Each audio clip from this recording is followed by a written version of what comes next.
মা, এই নিন আপনার চা, খেয়ে দেখুন কেমন হয়েছে। তা শুধু চা কেন বৌমা, তোমাকে তো চা আর কিছু বিস্কুটও আনতে বলেছিলাম। বিস্কুট কেন আনোনি? আসলে মা, চা বানাতে বানাতে বিস্কুটের কথা ভুলেই গেছি। ও মা, কাজের কথা কেউ ভুলে যায় নাকি? যাও যাও, এক্ষুনি গিয়ে মায়ের জন্য বিস্কুট নিয়ে এসো। কই গো গিন্নি, সকালের নাস্তাটা নিয়ে এসো, কাজে দেরি হয়ে যাচ্ছে যে। হ্যাঁ গো, আসছি। সুমতি দিদি, তোমার দাদাকে নাস্তা দিতে হবে। তুমি গিয়ে মায়ের জন্য কিছু বিস্কুট নিয়ে আসো। আমি গেলাম মা। ঠিক আছে বৌমা, যাও। এ কি মা, তোমার সামনে তোমার বউ আমাকে কাজের নির্দেশ দিল, আর তুমি কিচ্ছু বললে না? ছি ছি মা, এভাবে চললে তো আমাকে এই বাড়িতে চাকরানি হয়ে থাকতে হবে।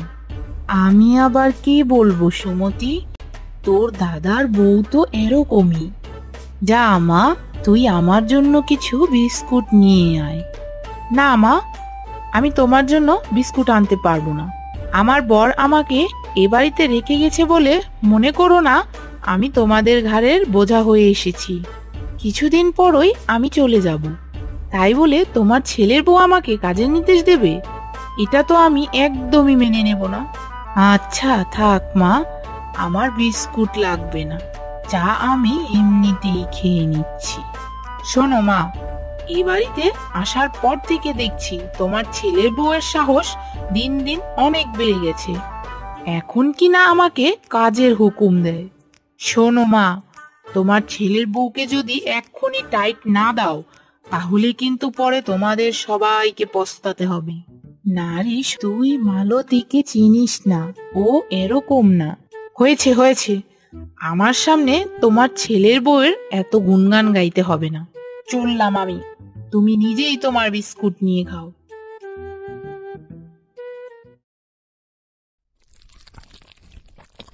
খুব মজা হয়েছে, বলতেই হয় তোমার হাতে জাদু আছে। হ্যাঁ গো, খাও, জলদি করে খেয়ে কাজে যাও। ঠিক আছে গিন্নি। আরে এ কি, তোমার পরনের জামাটা তো দেখছি একেবারে ছিঁড়ে গেছে। আচ্ছা শোনো, আজ কাজ শেষে আসার সময় তোমার জন্য নতুন একটা জামা কিনে আনবো ভাবছি। নতুন জামা? না না, থাক, আমার জন্য এখন নতুন জামা কিনতে হবে না। নতুন একটা জামার যে বাজারে অনেক দাম, এমনিতেই আবার তোমার হাতে তেমন টাকা পয়সাও নেই। ঠিকই তো দাদা, তোমার হাতে টাকা না থাকলে বৌদির জন্য আবার জামা কাপড় কেন কিনে আনবে? তোকে কে বললো আমার কাছে টাকা নেই সুমতি? আমার কাছে টাকা আছে। বল সুমতি, তোর জন্য কিছু আনতে হবে নাকি? আমার জন্য? হ্যাঁ হ্যাঁ, আমার জন্য একটা নতুন জামা, আর আমার জামাইয়ের জন্য একটা নতুন জামা কিনে এনো। তোর জন্য কিনে আনবো সে না হয় ঠিক আছে, কিন্তু তোর জামাইয়ের জন্য আবার কোথা থেকে কিনে আনবো? ওগো, আমি বলি কি, তুমি আমার জন্য কোনো জামা না কিনে সে টাকা দিয়ে সুমতি দিদির জামাইয়ের জন্য একটা নতুন জামা কিনে এনো। এই তো হয়ে গেল দাদা, তুমি তাহলে বৌদির জন্য জামা না কিনে সে টাকা দিয়ে আমার জামাইয়ের জন্য একটা জামা সাথে একটা ঘড়িও কিনে এনো। দেখবে আমার জামাই নতুন জামা আর ঘড়ি পেলে খুব খুশি হবে। জামা না হয় কিনে আনবো, আবার ঘড়ি? এত টাকা এখন আমি কোথায় পাবো? ও বুঝেছি এবার, আমাদের কিনে দিতে হবে দেখে টাকা নেই, কিন্তু তোমার বউয়ের বেলায় তো ঠিকই টাকা থাকে। বুঝেছি এবার, বউকে পেয়ে তুমি নিজের বোনকে ভুলে গেছো।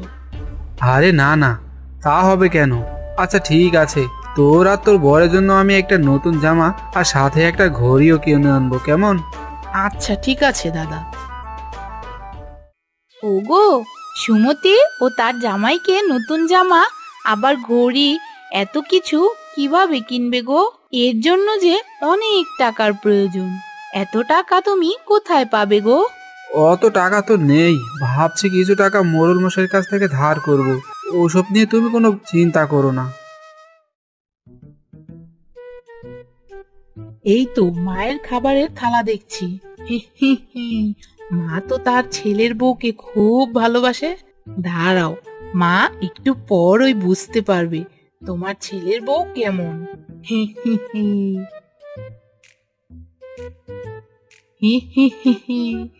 এই তো মায়ের খাবারে লবণ মিশিয়ে দিয়েছি। এবার এই খাবার খেয়ে মা নিশ্চয়ই তার ছেলের বউকে ইচ্ছে মতো বকবে। হি হি হি।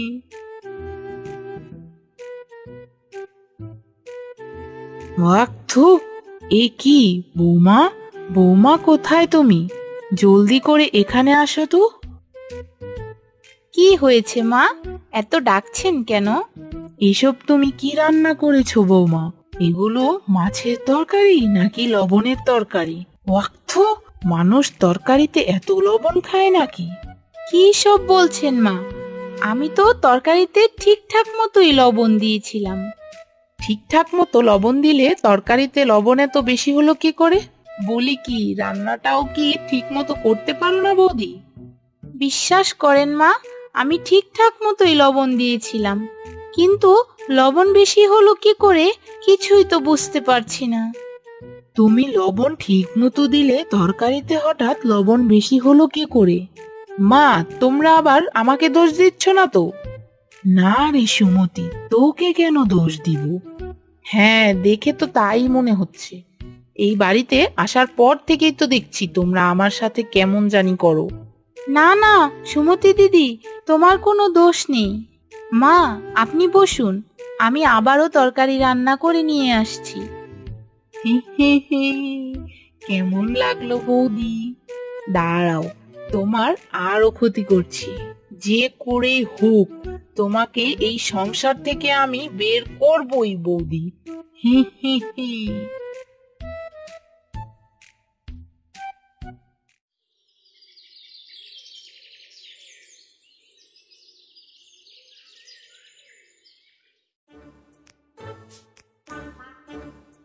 আরে, এখানে দাদার কাপড়গুলো কে রাখলো? এই তো বুদ্ধি পেয়েছি। আমি এখন এই কাপড়ে কিছুটা জল ঢেলে দিই। দাদা তার কাপড় ভেজা দেখলে নিশ্চয়ই বৌদিকে ইচ্ছে মতো বকবে। হি হি হি। হি হি হি। এই তো দাদার কাপড়ে জল ঢেলে দিয়েছি। এবার এই জলের কারণে দাদা বৌদিকে ইচ্ছে মতো বকবে। হি হি হি। যাই, এবার জলদি করে এখান থেকে পালাই। মালতী, এই মালতী, কোথায় তুমি? জলদি করে এখানে আসো তো। ওগো, কি হয়েছে? এত ডাকছো কেন গো? দেখো মালতী, তোমাকে বলেছি নতুন কাপড়গুলো ভাঁজ করে চেয়ারে রেখে দিও। এগুলো পরে আমি সুমতি আর তার জামাইয়ের জন্য নতুন কাপড় কিনতে গন্ধে যাব। কিন্তু তুমি এটা কি করেছো? কাপড়গুলো তো সব জলে একেবারে ভিজিয়ে ফেলেছো। ওগো, এসব কি বলছো তুমি? আমি তো কাপড়গুলো ভাঁজ করেই চেয়ারে রেখেছিলাম, কিন্তু এগুলো ভিজলো কি করে? থাক, যা হবার ছিল তা হয়ে গেছে। যাও, তুমি কাপড়গুলো নিয়ে রোদে শুকাতে দাও। কাপড়গুলো শুকালে আমি সামনের সপ্তাহেই গন্ধে যাব। আচ্ছা ঠিক আছে, আমি তাহলে কাপড়গুলো রোদে শুকাতে দিয়ে আসছি।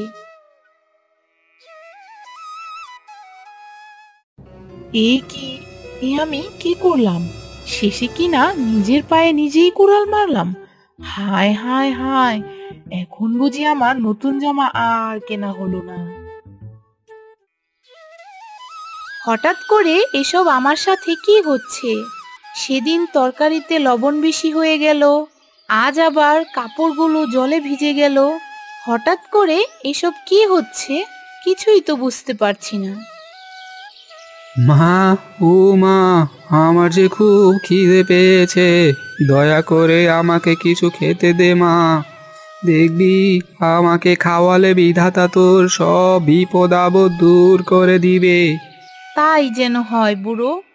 আচ্ছা, আপনি এখানে বসেন, আমি এক্ষুনি আপনার জন্য খাবার নিয়ে আসছি।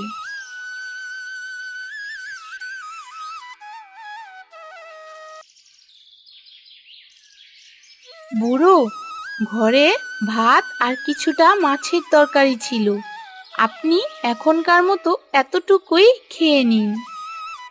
ঠিক আছে মা, যা আছে তাই আমাকে খেতে দে। তোকে অনেক ধন্যবাদ মা, তুই আমাকে খাবার না খাওয়ালে আমার যে খুব কষ্ট হতো। আমাকে খাবার খাইয়ে তুই অনেক উপকার করলি মা। দাঁড়া, তোকেও আমি কিছু একটা দিচ্ছি। এটা আবার কি বুড়ো? দেখে তো কোনো তাবিজ মনে হচ্ছে। হ্যাঁ রে মা, এটা একটা তাবিজ। এটা যে সে তাবিজ নয় রে মা। এই তাবিজ তোকে সব ধরনের বিপদ আপদ থেকে রক্ষে করবে। সত্যি বলছেন বাবা? তাহলে এই তাবিজটা আমি রেখে দিলাম। ঠিক আছে মা, এখন তাহলে আমি আসি।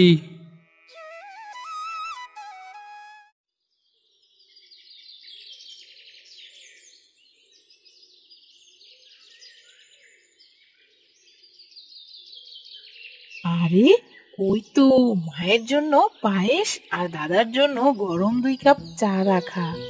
হি হি হি হি। আজ দেখবো বৌদিকে মা আর দাদা কিভাবে ছেড়ে দেয়। হি হি হি। আজ আমি এই পায়েসে অনেক মরিচ গুঁড়ো আর চায়ে অনেক চিনি ঢেলে দেব। এই চা আর পায়েস খেয়ে দাদা আর মা ইচ্ছে মতো বৌদিকে বকবে, আর আমি চেয়ে চেয়ে মজা দেখবো। হি হি হি।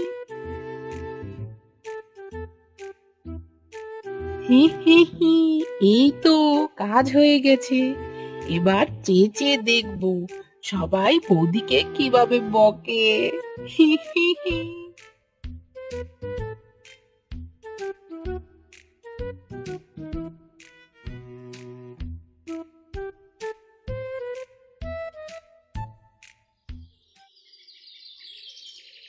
এই নিন মা, আপনার পায়েস। খেয়ে দেখুন কেমন হয়েছে। ঠিক আছে বৌমা, এক্ষুনি খাচ্ছি। ওই মরিচের গুঁড়ো দেওয়া পায়েস খেয়ে মা নিশ্চয়ই মালতী বৌদিকে ইচ্ছে মতো বকবে। হি হি হি। আরে বাহ বৌমা, তোমার হাতের পায়েসে তো দেখছি জাদু আছে। অনেক মজা হয়েছে বৌমা। ধন্যবাদ মা। আপনি তাহলে পায়েস খান, ওইদিকে আমি তাকে চা দিয়ে আসছি। এই রে, এটা আবার কি হলো? মরিচের গুঁড়ো মেশানো পায়েস খেয়ে তো মায়ের কিছুই হলো না, উল্টো মা তো বৌদির আরো প্রশংসা করলো। এসব কি হচ্ছে আমার সাথে? না, এবার দাদার রুমে গিয়ে দেখি তো সে লবণ মেশানো চা খেয়ে কি বলে।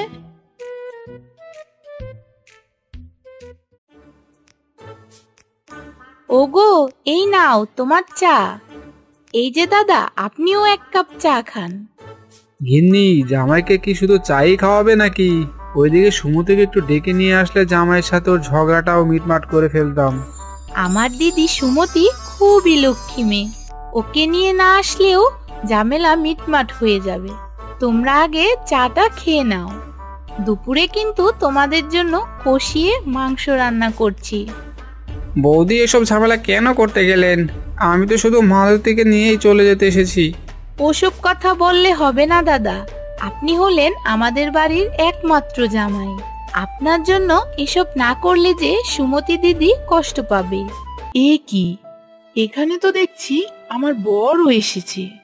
এখন আমার বর যদি ওই লবণ মেশানো চা খায়, তাহলে তো সে আমার বৌদিকে অনেক বকাঝকা করবে। হায় হায়, এই আমি কি ভুল করেছি?